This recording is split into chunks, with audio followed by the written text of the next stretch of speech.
तब्दीली वहां नहीं रही, तब्दीली क्यों निकाला मुझे? तो हम आपकी भी इंसेंट बजा देंगे।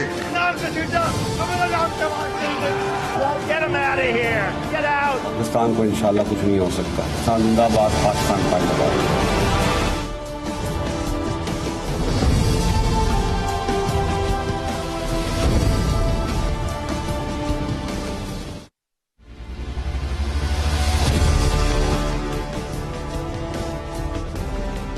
जी अस्सलाम वालेकुम। आज के प्रोग्राम में बात करेंगे कि इलेक्ट्रॉनिक वोटिंग मशीन को लेकर जिस चीज का खदशा था, पहले दिन से जाहिर किया जा रहा था, वो अब झगड़ा उसका आगाज हो चुका है बाकायदा। ना सिर्फ ईवीएम को लेकर हुकूमत और ऑपोजिशन के दरमियान झगड़ा है, बल्कि हुकूमत और इलेक्शन कमीशन भी उसके दरमियान भी तसादुम क्रिएट हो चुका है। यहाँ तक कि हुकूमत ने इलेक्शन कमीशन को धमकी दे दी है कि अगर आइंदा इंतखाबात ईवीएम के जरिए न करवाए गए तो फंड्स गवर्नमेंट जारी नहीं करेगी। अब ये किस कानून के तहत हुकूमत ने ये डिसीजन लिया है, क्योंकि विफाकी काबीना ने इसका ऐलान कर दिया है। फवाद चौधरी साहब ने, जो कि विफाकी वजीर हैं इत्तलात और नशरियात के, उन्होंने इसका बाकायदा ऐलान कर दिया है कि जी अगर आइंदा इलेक्शन ईवीएम के जरिए ना हुए तो फिर हम फंड्स जारी नहीं करेंगे। हुकूमत आखिर ऐसा किस कानून के तहत कर सकती है? और बुनियादी सवाल यह भी है कि क्या इलेक्शन कमीशन तैयार है ईवीएम के जरिए इंतखाबात करवाने के लिए? इलेक्शन कमीशन ने कुछ अर्सा पहले जो अपने तहफुजात का इजहार किया था, उसके बाद जो स्टेटमेंट्स भी आई थी, तो लगता तो यही था कि ईसीपी बिल्कुल रेडी नहीं है और उसके पास टाइम भी बहुत कम है। यहाँ तक कि हुकूमत की अपनी मिनिस्ट्रीज ने, जो कि कंसर्न है ईवीएम से, उन्होंने भी कह दिया था कि हम इतनी जल्दी इतनी बड़ी तादाद में पूरे मुल्क के लिए ईवीएम मशीन्स तैयार नहीं कर सकते।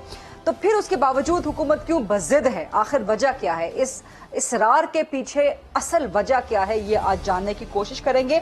और आज एक नई डेवलपमेंट ईवीएम के हवाले से ये भी हुई कि हुकूमत पंजाब ने फैसला कर लिया कि जो लोकल गवर्नमेंट इलेक्शन पंजाब में होंगे उसमें ईवीएम इस्तेमाल किया जाएगा और बाकायदा कानून के तहत मंजूरी भी दे दी। एक कानूनी शिक जो है शामिल कर ली गई लोकल बॉडीज एक्ट में, जिसकी मंजूरी वज़ीर आला पंजाब ने दे भी दी। तो पंजाब में भी कानून बन गया है कि वहां पर भी लोकल गवर्नमेंट में ईवीएम इस्तेमाल होगा, लेकिन वहां पर भी टाइम बहुत कम है। ईवीएम की अभी तक प्रैक्टिस भी नहीं हुई। ईवीएम जो इलेक्ट्रॉनिक वोटिंग मशीन्स हैं, उनकी तादाद कितनी दरकार होगी, ये बड़े अहम, बड़े संगीन मसाइल हैं। लेकिन उससे ज्यादा जो आपस का झगड़ा है, हुकूमत वर्सेस ऑपोजिशन, हुकूमत वर्सेस इलेक्शन कमीशन, ये पाकिस्तान की सलामती के लिए और पाकिस्तान की आइंदा के मुस्तकबिल के लिए बड़ा खतरनाक हो सकता है। इस पे सवालात करेंगे।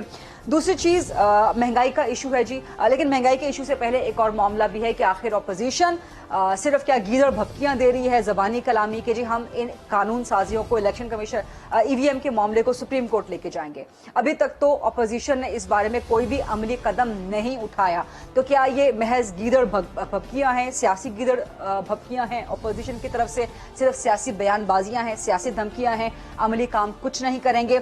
इस पर सवाल करेंगे। महंगाई का इशू है, महंगाई एक दफा फिर बढ़ गई है, डबल डिजिट्स को भी क्रॉस कर गई है। 12% के करीब पाकिस्तान में इस वक्त जो है महंगाई दोबारा से बढ़ना शुरू हो गई है। सोचो कि ये वो मामला है जो कि हुकूमत के कंट्रोल में किसी भी सूरत से नहीं आके दे रहा। सो इन तमाम इश्यूज पे बात करेंगे और प्रोग्राम के फ्लोर को डिबेट एंड डिस्कशन के लिए ओपन करते हैं। मेरे पास बड़े ज़बरदस्त मेहमान आज मौजूद हैं। पाकिस्तान तहरीके इंसाफ के मरकजी सरकर्दा रहनुमा हैं, हुकूमत पंजाब के तर्जुमान हैं हसन खावर साहब, वो ज्वाइन कर रहे हैं। मुस्लिम लीग नून के सीनियर मरकजी सरकर्दा रहनुमा सेनेटर हैं जनाब जावेद अब्बासी साहब, वो ज्वाइन कर रहे हैं। और पाकिस्तान पीपल्स पार्टी से सीनियर मरकजी सरकर्दा रहनुमा है सरदार नबील गबूल साहब, और स्पेशली हमें ज्वाइन कर रहे हैं बलूचिस्तान में अपने गांव टिक्का बारान से। Thank you very much Sardar Nabeel गबूल साहब फॉर दैट। हसन खबर साहब, coming to you, starting the program with the question with to you कि ये जो हुकूमत ने अपना फुट पुट डाउन कर दिया है कि जी जब तक इलेक्शन कमीशन ईवीएम के जरिए नहीं करवाएगा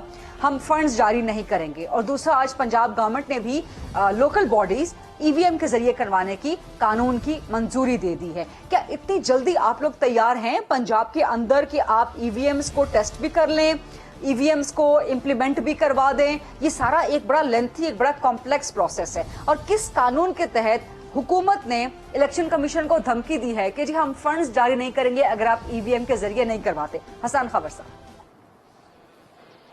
देखिए बात यह है कि काबीना से भी ऊपर, इलेक्शन कमीशन से भी ऊपर एक इदारा है जिसको पार्लिमान कहा जाता है। ठीक। पार्लियामान कानून साजी करता है, हुकूमत उसकी तामील करती है। ठीक। पार्लियामान ने कानून साजी कर दी है कि इलेक्शंस में इलेक्ट्रॉनिक वोटिंग यूज होगी, उसी के मुताबिक हुकूमत जो है वो फंड्स देने की पाबंद है, इलेक्शन कमीशन इलेक्शन कराने की पाबंद है।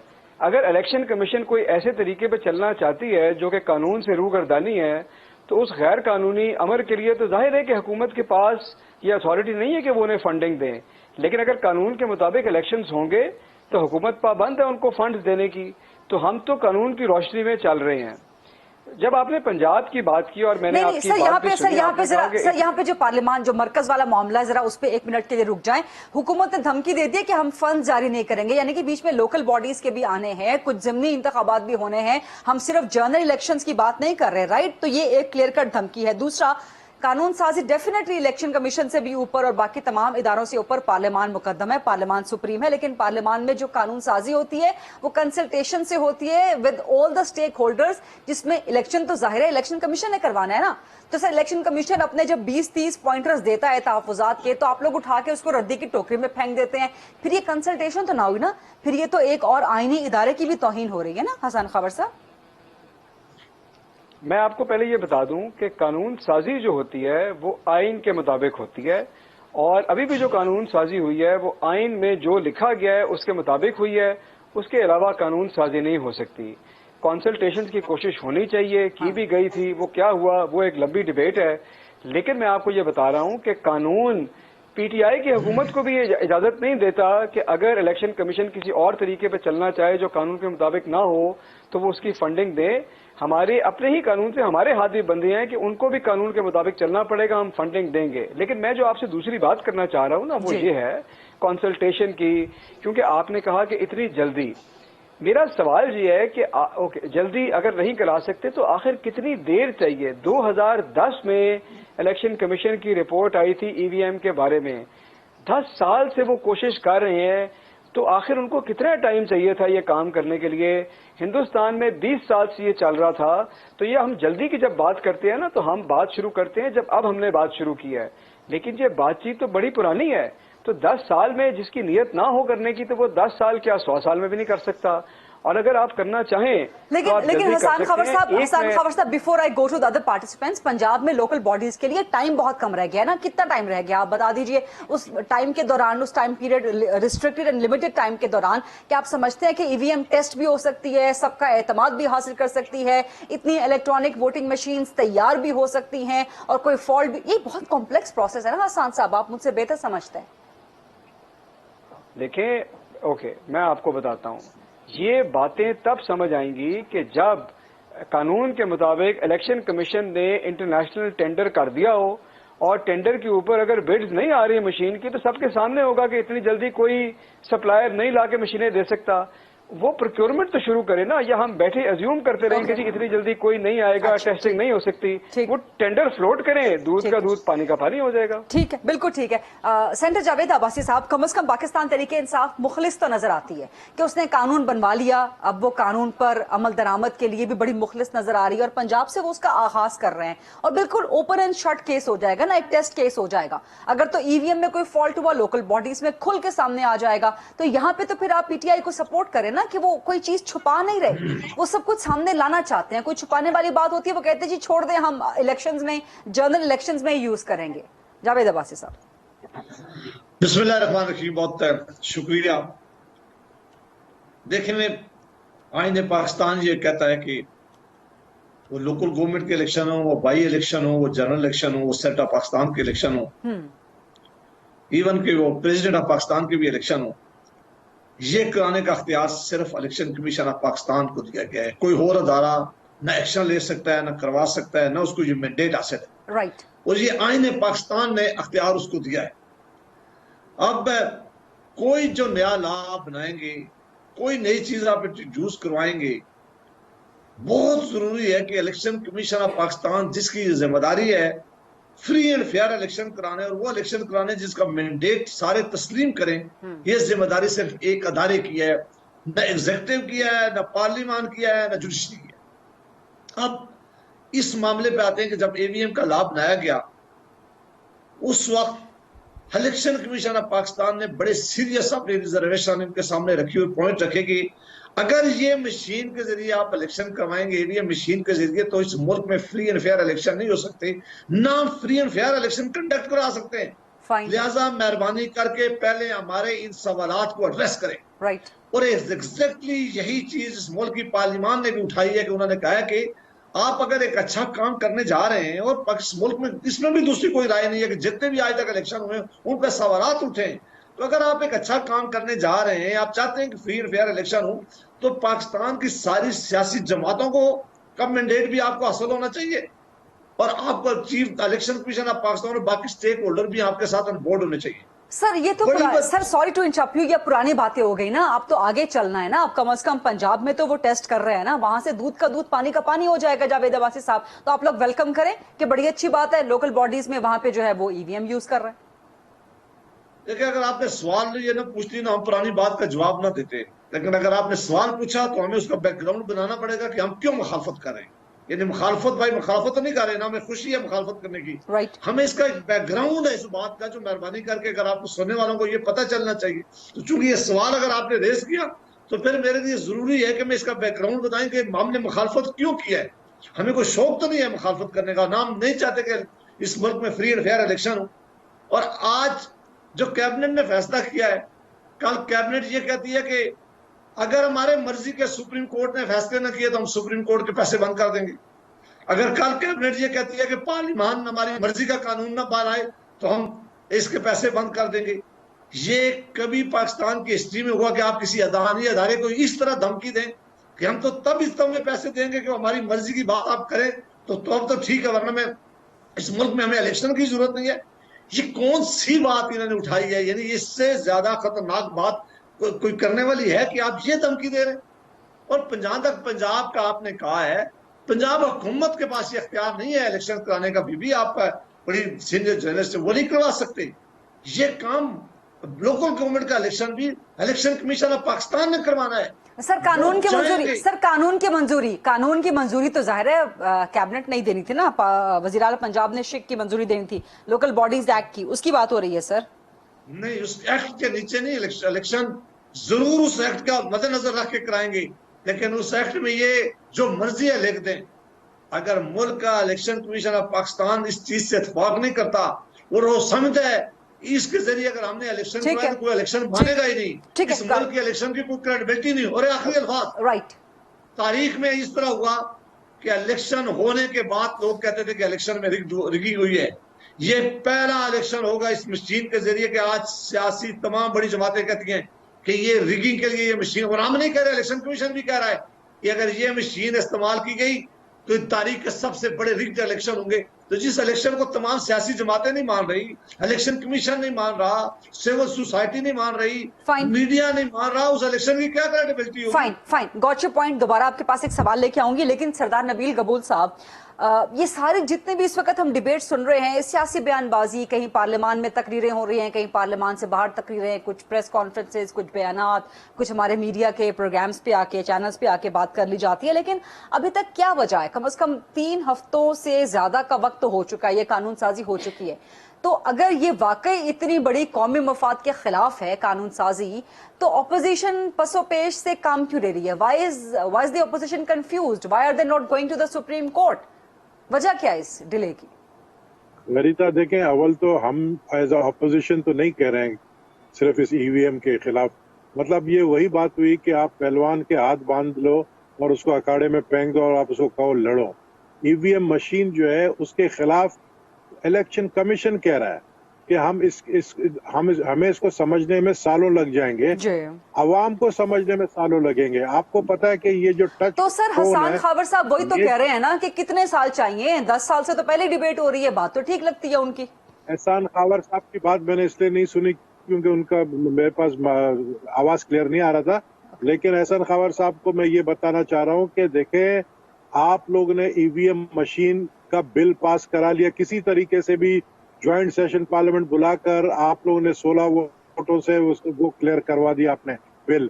लेकिन जिस इदारे को इलेक्शन करवाना है वो इदारा इलेक्शन करवाने के लिए तैयार ही नहीं है।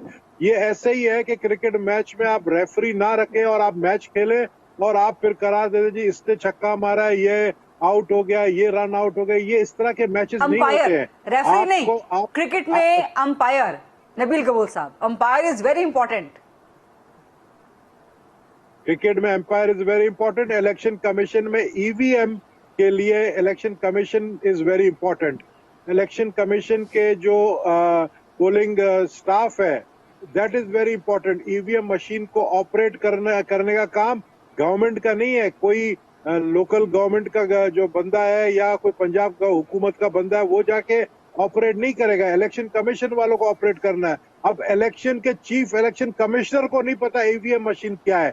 मैंने एक मिसाल दी थी पिछले दिनों और ये हकीकत है, ये कोई मजाक नहीं है। मैं पार्लियामेंट में जब गया मैंने देखा ईवीएम मशीन पड़ा है तो उन्होंने कहा जी पहले अपना इलेक्शन का जो तरीकेकार वो सिखा रहे थे जो मुझे समझ नहीं है कि जी कार्ड डाले। जब मैंने कार्ड डाला उसके अंदर 2 दफा ऐसे वाकया हुए। एक दफा तो जो है मेरे नाम के बदले में जो है किसी और कौन सा कार्ड डालना है, कौन सा कार्ड डालना है, कौन सा कार्ड डालना था? क्रेडिट कार्ड डालना था, कोई सेहत इंसाफ कार्ड डालना था, कौन सा कार्ड डालना था उसके अंदर ईवीएम के? मैं अपने शनाख्ती कार्ड की बात कर रहा हूँ। अच्छा, शनाख्ती कार्ड डालना था। शनाख्ती कार्ड के पहले हाथ जब शनाख्ती कार्ड के लिए मेरा नंबर के आगे जो नाम निकल आया वो शहबाज गिल वल्द लालदीन मसीह का आया तो मैंने कहा भाई मैं नबील गबोलू, ये किसी शहबाज गिल तो special assistant to prime minister, इसका मेरे पास कैसे वोटर लिस्ट में नाम आ गया? तो मकसद इतने इसके अंदर जो है खराबियां हैं इन लिस्टों के अंदर। एक मिनट नबील कबूल साहब, आपने आईडी कार्ड अपना डाला। आपने मशीन नहीं, आपने ईवीएम मशीन देखा है आपने? आप खुद प्लीज एक मेहरबानी करें, पार्लियामेंट में पड़ा हुआ है, आप जाकर देखें कि ईवीएम मशीन के अंदर आपको जो वो पर्ची निकाल के देते हैं उस पर्ची के ऊपर जो है आपको कहा जाता है आप इसको जो है बैलेट बॉक्स में डालें। अब वो इतना ज्यादा मतलब उसके अंदर मुझे एक चीज आप बताएं, बलूचिस्तान में चले या ये मेरा गांव है, यहाँ पर मोबाइल टावर्स लगे हुए हैं या मुश्किल नहीं है, लेकिन 70% बलूचिस्तान के अंदर मोबाइल टावर्स नहीं है, वहां पे मोबाइल कम्युनिकेशन नहीं है। आप ईवीएम मशीन का मतलब ही यही होता है कि रिजल्ट फौरी तौर पर निकालकर जो है आप इलेक्शन कमीशन को डिस्ट्रिक्ट का पहुंचाए। आप कैसे पहुंचाओगे? आपको वो पूरा रिजल्ट लेकर जो है बाय रोड निकल के डिस्ट्रिक्ट हेडक्वार्टर में आना पड़ेगा। ये सारी चीजें नहीं हो सकती है। आप तो पहले वोटों के डब्बे भी तो ऐसे ही जाते थे ना नबील कबूल साहब, वोटों के डब्बे भी तो ऐसे ही जाते थे। जितना टाइम अगर उसमें लगता है और उतना ही टाइम इलेक्ट्रॉनिक वोटिंग मशीन में लग जाएगा तो प्रॉब्लम क्या है फिर? तो फिर क्या हुआ? तो यही तो मैं कहना चाह रहा हूँ कि वोटों के डब्बों में फिर ईवीएम मशीन के लिए बड़ी ये लोग बातें कर रहे हैं, फिर क्या फायदा हुआ? नहीं, लेकिन गवर्नमेंट का मौकिफ ये है कि वोटों के डब्बे में जालसाजियां की जाती हैं। वोटों के तो डब्बे उठा लिए जाते हैं, यहाँ पर तो पोलिंग स्टाफ उठा लिया जाता है, आरओज उठा लिए। ईवीएम मशीन 18 साल का बच्चा हैक कर सकता है। वो कहते हैं इसमें चिप नहीं लगता है, इसमें वाईफाई की जरूरत नहीं है। आपको 18 साल का बच्चा, आपको पता है कितने फिंगरप्रिंट्स चाइनीज ने बनाकर एटीएम मशीन से जो है यहाँ पर पकड़े गए कराची में, जिन्होंने लाखों रुपए लूटे एटीएम मशीन से। जाली फिंगरप्रिंट्स, कौन सी बड़ी बात है जाली फिंगरप्रिंट बनाना? तो ये एक इम्पॉसिबल टास्क है। और मैं एक और बात आपको बता दूं, आपने काफी टाइम मेरे दोस्तों को दिया, मैं ये बताऊं, ये हुकूमत चाहती नहीं है कि इलेक्शन हो, ये हुकूमत चाहती नहीं है इलेक्शन हो, इसने वो बहानेबाजियां करके ईवीएम मशीन कभी ले आते हैं, कभी कोई एक्ट लेकर आते हैं, कभी कोई बिल पास करवाते हैं, क्योंकि उनको पता है ये हम करवा नहीं सकते। और झगड़ा किसका पड़ गया? देखे, इमरान खान की हुकूमत ने इदारों को लड़ा दिया, इलेक्शन कमीशन से अलग आपका झगड़ा चल रहा है। हमारे दूसरे जो इदारे थे उसके साथ आपके पिछले दिनों काफी बहसबाजियां हुई, उसके साथ आपने कोशिश की लड़ने की, लेकिन वो किसी तरीके से जो है कंट्रोल हुआ। वो भी मैं आर्मी चीफ जनरल बाजवा साहब का शुक्रगुजार हूं कि उन्होंने इदारों को जो है आपस में लड़ने से जो है अपना एक किरदार अदा किया, नहीं लड़ने दिया गया। लेकिन अभी भी मैं ये चाहता हूं कि इलेक्शन कमीशन को सुना जाए। चीफ इलेक्शन कमिश्नर कहता है मैं अपना वोट कास्ट नहीं कर सकता हूं इस ईवीएम के जरिए, तो आप कैसे इलेक्शन करवाएंगे? और अगर ये इतने सिंसियर है, किसी भी बाय इलेक्शन में ये ईवीएम से इलेक्शन करवा के दिखा दें, किसी भी बाय इलेक्शन में। अभी आने वाले दिनों में तो सर वो लोकल बॉडीज पंजाब में ट्राई करने जा रहे हैं ना सर, वो लोकल बॉडीज पंजाब में ट्राई करने जा रहे हैं। गरीदा मुझे एक चीज बताए, आपके लोकल गवर्नमेंट सर पूरे पाकिस्तान को छोड़ दे, सिर्फ पंजाब में आपको तकरीबन 3 लाख ईवीएम मशीन चाहिए, जो कि आप फिर लोकल गवर्नमेंट करवा सकते हैं। 3 लाख ईवीएम मशीन, ये 3 लाख ईवीएम मशीन अभी तक तैयार ही नहीं हुए, और आप कहते हैं कि जी हम अब अगले कुछ महीनों में जो है इलेक्शन कराने जा रहे हैं। गबूल साहब, तो आप किसको बेवकूफ बना रहे हैं? गबूल साहब, गॉट योर पॉइंट। ये समझते पाकिस्तानी कौम इतने यानी बेवकूफ है कि इनको समझ ही नहीं आती। और ये जो बात है, इस वक्त लोगों को ईवीएम का कोई परवाह नहीं है, लोगों को सिर्फ एक ही चीज का परवाह है कि हमारे बच्चे भूखे मर रहे हैं, लोगों को इस चीज का परवाह है कि इतनी महंगाई हो रही है। इस पे वापस आते हैं। Let me take a short quick break. आपकी इजाजत से एक छोटी सी ब्रेक का वक्त हुआ है, उसके बाद हसन खावर साहब से सवालात का जवाब लेंगे जो ये नबील गबूल साहब ने उठाए हैं, और सेंटर जावेद अब्बासी साहब से भी सवाल करेंगे इसी मामले के हवाले से और महंगाई के हवाले से भी। Stay with us and let's take a short quick break.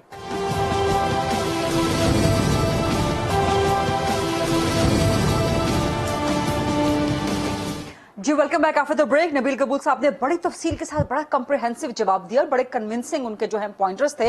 Hasan Khawar साहब, नबील गबूल साहब ने अपनी मिसाल दे दी कि मैं पार्लियामान में गया, मैंने अपना आईडी कार्ड डाला तो मेरे नाम की बजाय शहबाज गिल वल्द लाल मसीह, गबूल साहब यही नाम निकला। ये तो बहुत बड़ा मसला है फिर ईवीएम्स के अंदर। हसन खावर साहब, अच्छा देखें, बात यह है, एनेक्डोटल बात तो नहीं, मैं आपको 2-3 बातें वाजे करना चाहता हूँ। पहली बात ये है कि जो कह रहे हैं ना कि 3 लाख मशीनें। हसन खावर साहब की आवाज दीजिएगा नबील गबूल साहब को। जी हसन खावर साहब कंटिन्यू करें। पहला जो देखें, जो पहली बात है ना कि 3 लाख मशीनें या कितने लाख मशीनें चाहिए और वो अवेलेबल नहीं है, मैं ये बात तब मानने को तैयार हूँगा जब election commission national international tender करेगा, और अगर नहीं बोलियां आएंगी तो फिर ये बात समझ आएगी कि ये मशीनें अवेलेबल नहीं हो सकती। एक बात ये है। 2-3 इन्होंने सवाल उठाए नबील साहब ने, बड़े वैलिड सवाल है, मैं उनका जवाब देना चाहूंगा। पहली बात उन्होंने की कि इलेक्शन कमीशन अगर खुद नहीं करवाना चाहता तो फिर ये रिफॉर्म कैसे हो सकता है। आप मुझे बताएं कि इस मुल्क में आपके आईडी कार्ड्स को रिफॉर्म किया गया नादरा के जरिए। अगर उस वक्त जो लोग रजिस्ट्रेशन कर रहे थे आप उनसे पूछते तो वो कहते ये हो ही नहीं सकता, हमें आप ना रिफॉर्म करें। इस मुल्क में आपने पासपोर्ट्स को रिफॉर्म किया, अगर आप उस वक्त के पासपोर्ट अफसरों से पूछते वो कहते हमें नहीं रिफॉर्म किया जा सकता। इधर तो जिन लोगों की आप हाजिरी बायोमेट्रिक लेते हैं आप उनसे पूछें, वो कहते हैं ये भी नहीं चल सकती। लोगों का इंटरेस्ट नहीं होता कि उनको रिफॉर्म किया जाए, ये पार्लियामान का काम होता है कि इस तरह के कानून लाए और वो करे। ये पहली बड़ी जरूरी बात है जो समझनी है। दूसरी बात यह है कि इलेक्शन के एक्ट में जो तरमीम की गई है वो सिर्फ ये बताया गया है कि एक ट्रांसपेरेंट सिक्योर तरीके की आपने मशीन लेके आनी है जिसका इंटरनेट से कनेक्शन ना हो और उसके जरिए इलेक्शन कराने हैं। उस इलेक्शन का तरीकाकार वजह करने के लिए तमाम तरीका रूल्स बनाए जाएंगे और वो रूल्स बनाना इलेक्शन कमीशन का इस्तेहकाक है, वो दें और उसके ऊपर वो जो मर्जी करें। तीसरी बात यह है कि ये जो बहानेबाजी है ना कि जी हमें पायलट नहीं हुआ, फलाना नहीं हुआ, आप मुझे बताएं जब साइंस में गाड़ी ईजाद हुई, कंप्यूटर ईजाद हुआ, 20 साल लगे होंगे, 30 साल लगे, पायलट हुए, अब वो बन चुके हैं। अब अगर कोई हमने नई गाड़ी खरीदनी, इलेक्ट्रिक व्हीकल लेनी है, अब हम उसका पायलट करेंगे या दुनिया की साइंस से फायदा उठाएंगे। पूरी दुनिया अब पायलट कर रही है, वो चीजें मार्केट में अवेलेबल हैं। आप अपने क्वालिटी के स्पेसिफिकेशंस दें, टेंडर करें, आप कहें कि हमें ये मॉडल लेके आना है। बात खरीदा ये है कि इलेक्शन कमीशन और हमारी जो ऑपोजिशन है वो टेक्नोलॉजी का इस्तेमाल नहीं चाहती। अगर चाहती होती तो हम ये कहते हैं कि आप इतने महीने में कराएं, वो हमें एक टाइम लाइन देते कि देखें इसके अंदर ये 10 स्टेप्स हैं, इसके लिए हमें इतना वक्त चाहिए। वो वक्त इसलिए नहीं देते कि 10 साल से इस काम पे लगे, जिसने 10 साल में ये काम नहीं किया वो ये क्या कह रहा है कि आप जल्दी करना चाह रहे हैं। भाई 10 साल में नहीं आपसे काम हुआ और कितनी आपको देर चाहिए। राइट, लेकिन coming back to the very same point, the basic point कि पंजाब में local bodies, local government election में ईवीएम का इस्तेमाल, how many EVMs would be needed for the whole of the Punjab for local government election? Hasan Khawar साहब। गरीदा, ये बात election commission हमें बताएगा, इलेक्शन उन्होंने करवाना है। आप मुझे ये बताएं कि इलेक्शन का कानून जो वफाकी है, सर गवर्नमेंट का भी तो कोई काउंट होगा ना, आप लोगों का भी तो कोई अंदाजा होगा ना कि इतनी अप्रोक्सीमेटली रिक्वायर हो सकती है, फंड्स तो आप लोगों ने जारी करने हैं ना। जी देखिए, जितने आपके पोलिंग स्टेशन होंगे, जितने पोलिंग बूथ होंगे, अकल यही बताती है कि उतनी मशीनें होंगी, शायद थोड़ी सी ज्यादा भी होनी चाहिए उससे। वो नंबर सर आप मुझे कोई गाइडेंस आप कर सकते हैं कि कितने पोलिंग बूथ होंगे पूरे पंजाब में? कोई गाइडेंस इस वक्त दे सकते हैं मुझे? मेरे जहन में इस वक्त नंबर नहीं है, लेकिन मैं आपको एक बात ये बता दूं कि इलेक्शन की जो मशीनें हैं इनकी कॉस्ट बहुत ज्यादा नहीं है और वक्त के साथ कम हुई है। 2001 में हिंदुस्तान में जो कॉस्ट थी वो 4 गुना कम हो गई 2014 तक। 2014 में सिर्फ $190 की मशीन थी, अब उसकी कीमत मजीद कम हो गई हुई है। ये कोई महंगी चीज नहीं है सर। बाहर कम हो गई है ना, हमारे यहाँ तो डॉलर बढ़ ही जा रहा है हर दूसरे दिन, बल्कि हर दूसरे घंटे बाद डॉलर बढ़ ही जा रहा है। बाहर डॉलर कम हो गया ना सर, आपके लिए तो बढ़ गया डॉलर की प्राइस। मैं फरीदा आपको एक बात बताऊं कि आजकल टेक्नोलॉजी इतनी सस्ती है कि आपको जो एक बेसिक स्मार्टफोन है वो $100 में आ जाता है। ये तो बेसिक काउंटिंग मशीन है, इसकी तो कोई कॉस्ट नहीं है इतनी। ये ऐसे ही बातें बनाई हुई हैं उन लोगों ने जो ये नहीं करना चाहते। राइट। सेंटर जावेद अब्बासी साहब, सर ऐसे ही बातें बनाई हुई आपने, वही गल्ला बढ़िया ने, आप लोग बिला वजह किसी लॉजिक के बगैर जो है इस ईवीएम की मुखालिफत किए जा रहे हैं। और अगर आपकी मुखालिफत इतनी ही संजीदा है तो आप सियासी बयानात से आगे बढ़ के अदालत में अभी तक क्यों नहीं गए? सर 2-3 हफ्तों से ऊपर तो हो गया ना कानून साजी को हुए टाइम। देखें, अगर ये टेक्नोलॉजी इतनी अच्छी होती जिस तरह आसान खाबर साहब बता रहे हैं, तो फिर दुनिया के बड़े जो ममालिक हैं वो इसे इस्तेमाल करते हैं। दुनिया के कोई 12 ममालिक ने इसको शुरू किया था, बाकी ममालिक उन्हें छोड़ दिया इस्तेमाल करके कि ये हैक हो गई थी मशीनें, ये ठीक नहीं, ये ट्रांसपेरेंट नहीं रही हैं इलेक्शन। और आपको 6 दुनिया के ममालिक हैं जो इसको पासफुल इस्तेमाल करते हैं। तो अगर मैं टेक्नोलॉजी की बात करूं और मैं सही समझ सकूं तो फिर तो यह सारी दुनिया के जमहूरी ममालिक बड़े अगर इसको इस्तेमाल करते तो ये जरूर राय जो है वो दी जा सकती थी। राइट। अब इससे भी मैं इत्तेफाक करता हूं कि पाकिस्तान के इलेक्शन के बारे में सीरियस क्वेश्चन भी उठते हैं, लिहाजा हमें सबको मिलकर ऐसी कानून साजी करनी चाहिए कि आने वाले इलेक्शन जो है वो ट्रांसपेरेंट हो, उसकी क्रेडिबिलिटी हो और लोगों को यकीन हो जाए कि हमारा इलेक्शन कमीशन ने जो इलेक्शन करवाए हैं वो हमारा मैंडेट चुराया नहीं गया, बल्कि उसी के जरिए लोग इलेक्ट होकर असेंबली में पहुंचे ताकि अदारों की कोई क्रेडिबिलिटी और इज्जत रहे। इसमें भी कोई शक नहीं। लेकिन ये इलेक्शन लॉस वाइड लॉ होता है सारी दुनिया में भी, बिलअमूम और बिलखसूस पाकिस्तान में भी, कि जब भी इलेक्शन लॉ में तरमीम कराई गई है सारी जमातों ने बैठकर इसको मैंडेट दिया है, क्योंकि इसको कंट्रोवर्शियल हम नहीं बनाते थे, क्योंकि ये इलेक्शन किसी एक सियासी जमात का मसला नहीं है, किसी एक लीडर का मसला नहीं है। पाकिस्तान के सारी सियासी जमातों का इत्तेमाद हो तो वो लॉ बनाया जाए तो वो लॉ ज्यादा कामयाब होता है, वो लिहाज ज्यादा उसकी क्रेडिबिलिटी होती है। अब हुकूमत जिद करती है, हुकूमत इलेक्शन कमीशन की बात सुनने को लिए तैयार नहीं है। मैं फिर दोहराऊंगा तो आप कहेंगे जी आप पुरानी बातें दोहरा रहे हैं। इलेक्शन सियासी जमातों की बात सुनने के लिए तैयार नहीं है। सर ये मैं जरूर कहूंगी एक रिक्वेस्ट के साथ, क्योंकि सवाल मेरा ये था कि आप लोग अदालत क्यों नहीं जा रहे सियासी बयानात से हट के, अगर इसका भी जवाब मिल जाए तो बड़ी मेहरबानी होगी सर। ये फैसला सियासी जमातें करती हैं कि किस वक्त जाना चाहिए, ये किसी टॉक शो पर डिटरमिन नहीं किया जा सकता। हमने पहले इस पे कंसेंसस बनाए गए, इलेक्शन लॉस का कोई वक्त कंसेंसस तो है, किसको इख्तलाफ है? आप जरा सुन तो ले, मेहरबानी करें। हर लॉ को एक टाइम फ्रेम के अंदर अंदर जाकर आपको सुप्रीम कोर्ट ऑफ पाकिस्तान में जाना चाहिए। वो ऐसा नहीं है कि उसके लिए कोई टाइम गुजर के है, उसके लिए मीटिंग्स हुई हैं, उसके लिए मीटिंग्स हो रही हैं, उसके लिए तैयारी होती है, कोई एक दिन में ऐसी बात नहीं होती। हाँ, पार्टियों ने सियासी जमातों ने फैसला किया हुआ कि वो सुप्रीम कोर्ट ऑफ पाकिस्तान का दरवाजा खटकाएंगे। हमने इनको मौका दिया था कि मुमकिन है कि हुकूमत खुद होश के नाखन ले ले। हम हो सकता है कि इलेक्शन कमीशन ऑफ पाकिस्तान की बात मान ले, हो सकता है कि इनको इस कौम की बात समझ आ जाए और हम अपना पास किया हुआ लॉ, पार्लियामान का पास किया हुआ लॉ अदालतों में ना ले जाएं। ये कोई अच्छा प्रेसिडेंस हम नहीं है समझते। हम कभी नहीं समझते कि हमारा लॉ हम वहां लेके जाएं और वहां से स्ट्राइक डाउन करेंगे। सर क्या ऑपोजिशन को बड़ा तकलीफ है हमारे, सर क्या ऑपोजिशन को खदशा भी यही है कि अगर वो अदालत में लेके गई तो वहां से स्ट्राइक डाउन हो सकती है उनकी रिक्वेस्ट, उनकी पिटीशन, क्योंकि पार्लियामान से जो है ये मंजूर किया गया है कानून, उसको सुप्रीम कोर्ट वापस भेज देगी, ये खदशा होगा, इसलिए आप लोग जान नहीं रहे अभी तक? नहीं, ये तो खैर आप को पूरा अख्तियार है कि आप अपनी कोई भी प्रज्यूम कर लें पोजिशन। मैंने ऐसा नहीं, मैंने कहा कि जब पार्लियामान, मैं जाती तौर पर इस बात का हमेशा से खिलाफ रहा हूं कि पार्लियामान जो लॉ पास कर दे उसको हमें अदालतों में नहीं ले जाना चाहिए, क्योंकि ये बहरहाल अख्तियार पार्लियामान का है, उन्होंने एक लॉ पास किया। लेकिन इसमें एक मसला ये हुआ कि जब नेशनल असेंबली से पास हो गया, सेनेट ऑफ पाकिस्तान ने इसको रिजेक्ट किया। उन्होंने बड़े वैलिड रीजन पे इसको रिजेक्ट किया कि ये लॉ नहीं होना चाहिए था। अब चूंकि एक ज्वाइंट सेशन में बुलाकर एक बहुत ही छोटी मामूली सी अददी तादाद इनके पास थी, इन्होंने ये पास करवाया। ये सुप्रीम कोर्ट में अगर गया तो मुझे यकीन है कि सुप्रीम कोर्ट जब इलेक्शन कमीशन ऑफ पाकिस्तान को सेशन के बाद भी, सॉरी आपको इंटरप्ट करने के लिए, फैसला अपोजिशन के हक में करेगी। लेकिन फिर भी सुप्रीम कोर्ट ऑफ पाकिस्तान को अख्तियार है मुमकिन है वो हमारी बात सुन ले और मुमकिन है कि वो हुकूमत की बात सुन ले।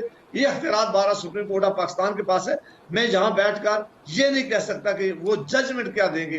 हुकूमत ताकतवर है, वो कल कह दे कि हम आपको पैसे नहीं देंगे अगर फैसले में हमारे हक में ना करें, तो ये तो कर सकते हैं। हम तो सिर्फ इल्तिजा कर सकते हैं सुप्रीम कोर्ट में कि जनाब हमारी ये पिटीशन है, इसको देखें कि मुल्क में next election free and fair होने चाहिए, ये आईन पाकिस्तान कहता है। ठीक है, एक छोटी सी ब्रेक लेनी है, लेकिन ब्रेक के बाद जब वापस आएंगे नबील कबूल साहब से सवाल करेंगे और उसके बाद फिर हसन खबर साहब से भी ये सवाल सामने रखेंगे जो सेनेटर जावेद अब्बासी साहब ने कहा कि जी पाकिस्तान तहरीक इंसाफ की हुकूमत तो सुप्रीम कोर्ट को भी धमकी दे सकती है कि हम आपके पैसे बंद कर देंगे, नून लीग तो सुप्रीम कोर्ट से अपील कर सकती है। तो ये सारे सवाल करते हैं, उससे पहले let's take a short quick break and then come back.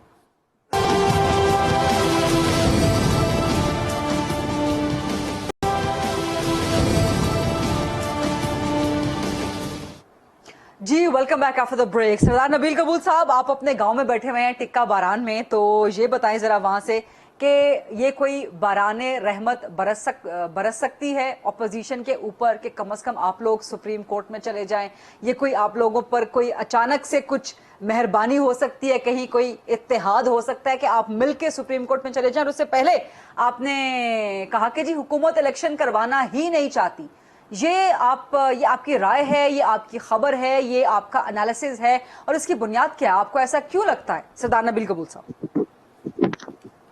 गरीदा, पिछले 3 दिन से आप ने देखा होगा कि इस्लामाबाद में बड़ी हलचल मची हुई है और आपने कल देखा कि गवर्नर पंजाब चौधरी सरवर ने जो एक बयान दिया, और आपने ये भी पता आपको होगा कि शायद कल कोई इम्पोर्टेंट मीटिंग बुलाई है प्राइम मिनिस्टर साहब ने अपने सारे मिनिस्टर्स, गवर्नर, वजीर आला के।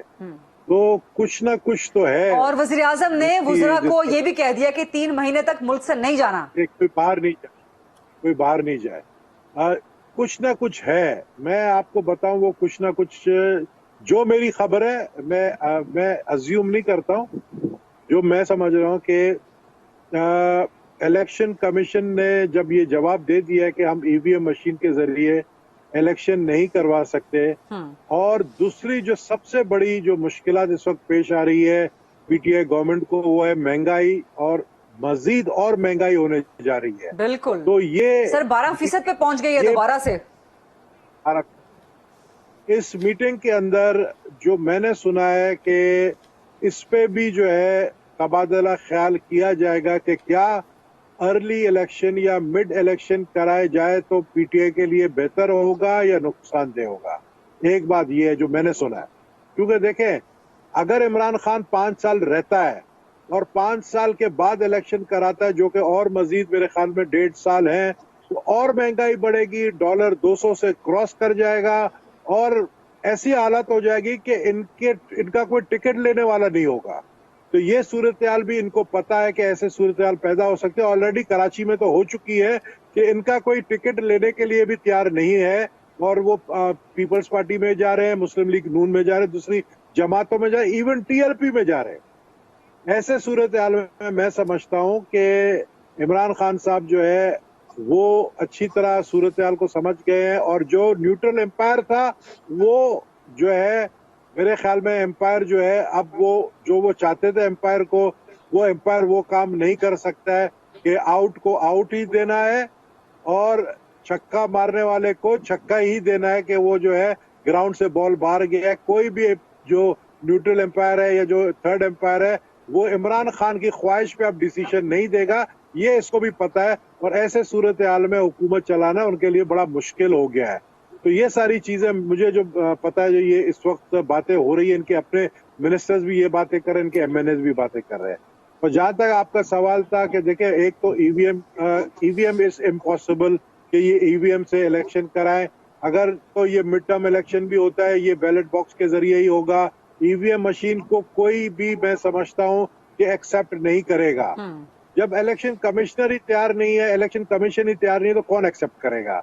तो ऐसे सूरत हाल में क्या होगा कि इलेक्शन कमीशन कहेगी जी हम इलेक्शन नहीं करा सकते, तो सारा मलबा जो है इमरान खान वो इलेक्शन कमीशन में डालकर और ये कहेगा जी मैं क्या करूं, अब ये इलेक्शन कमीशन ही इलेक्शन नहीं करा सकती है, तो मैं ऐसे सूरत हाल में जो है बेहतर ये है कि मैं असेंबलियां तोड़ दूं और फिर इलेक्शन कमीशन जाने और पॉलिटिकल पार्टीज जाने। ये सूरत हाल बन सकती है। बड़ा एक कंफ्यूज सूरत हाल है।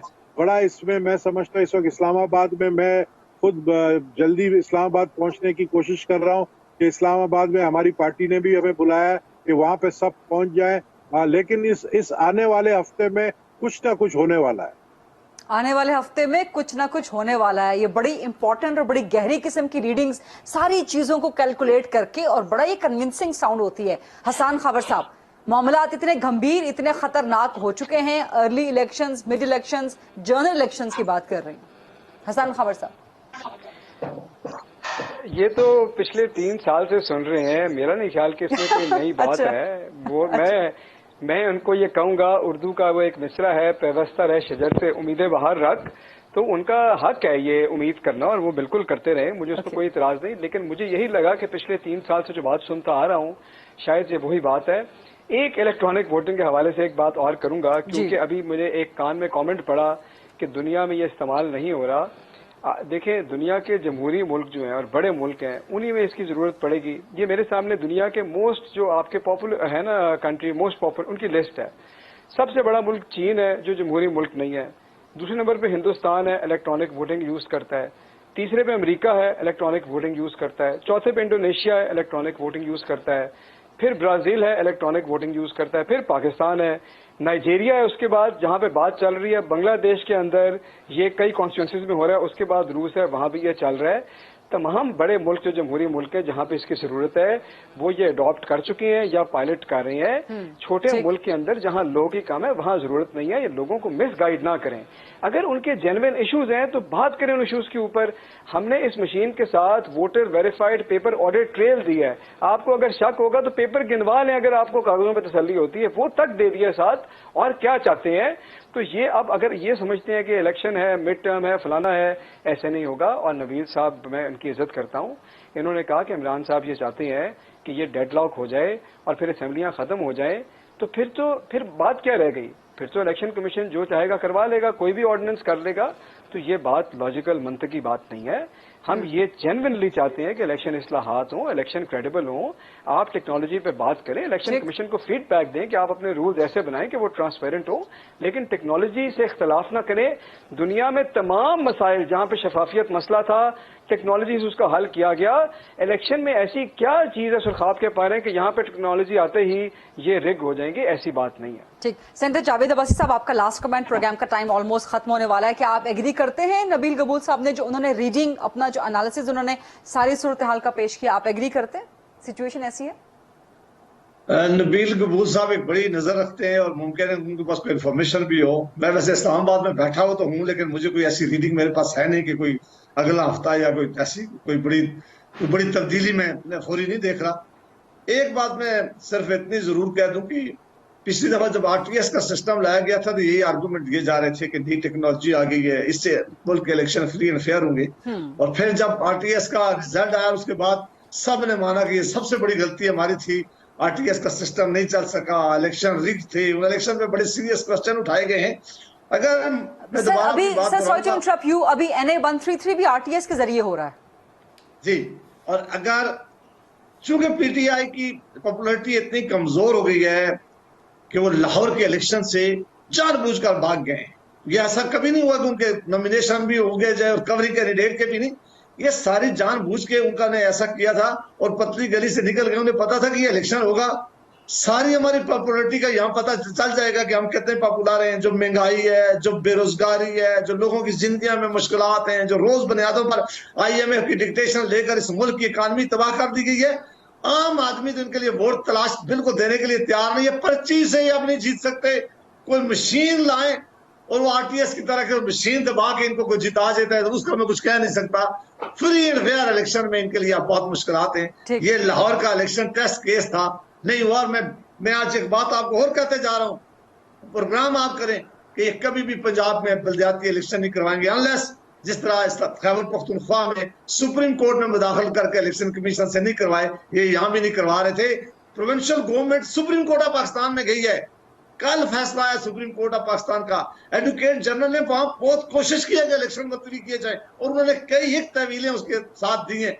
ये कि वो जानते हैं कि खैबर पख्तूनख्वा में इतने बुरे हालात में पीटीआई को कोई वोट नहीं देगा। पंजाब में ही ऐसी सूरत नजर आती है। राइट, बहुत बहुत शुक्रिया सेंटर जावेद अब्बासी साहब, सरदार नबील गबोल साहब और हसन खावर साहब। बहुत इंटरेस्टिंग, बहुत मजे की, बहुत लर्निंग डिबेट रही आज के प्रोग्राम के हवाले से। आई सी यू टुमारो इंशाल्लाह इन द प्रोग्राम, कुछ मजीद इश्यूज के साथ, मजीद सवालात के साथ। अपना ख्याल रखिएगा। अल्लाह हाफिज।